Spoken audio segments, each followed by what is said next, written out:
கதைகள் விட்டுக் கொடுத்தால் வெற்றி பெறலாம். ஒரு வீட்டில் 2 பூனைகள் நண்பர்களாயிருந்தன. அவைகள் இரண்டும் ஒற்றுமையில்லாது அடிக்கடி சண்டையிட்டுக் கொண்டே இருந்தன. ஒரு நாள் அந்த பூனைகளுக்கு ஒரு அப்பம் கிடைத்தது. அவை இரண்டும் அதை சாப்பிட முனைந்த போது அதை சரிசமமாக பிரிப்பதில் அவைகளுக்குள் பிரச்சனை ஏற்பட்டது. அதனால் பூனைகள் இரண்டும் யாரிடமாவது சென்று அப்பத்தை சரிசமமாக பங்கிட்டு தரச் சொல்லலாம் என எண்ணி வீட்டுக்கு வெளியே வந்தன. அப்போது ஒரு குரங்கு அங்கு வந்தது.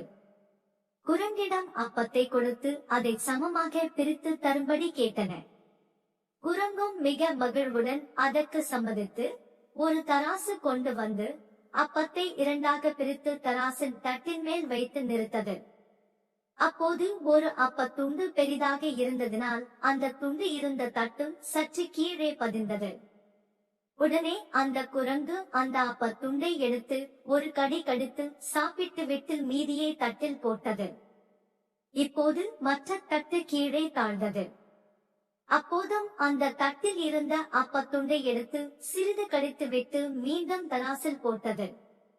இப்படியே மாறி மாறி தட்டுகள் தாழ குரங்கும் மாறி மாறி அப்பத்துண்டுகளை கடித்து சாப்பிட்டது.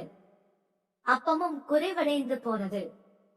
அப்பம் குறைவதைக் கண்ட பூனைகள், இனி நீங்கள் அப்பத்தை பிரிக்க வேண்டாம், நாங்களே பார்த்துக் கொள்கிறோம் என மீதமுள்ள அப்பத்தை தரும்படி கேட்டன.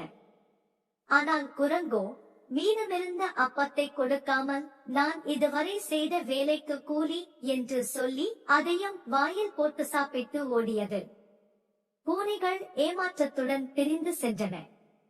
நீதி: நமது பிரச்சனைகளை நாமே தீர்க்க வேண்டும்.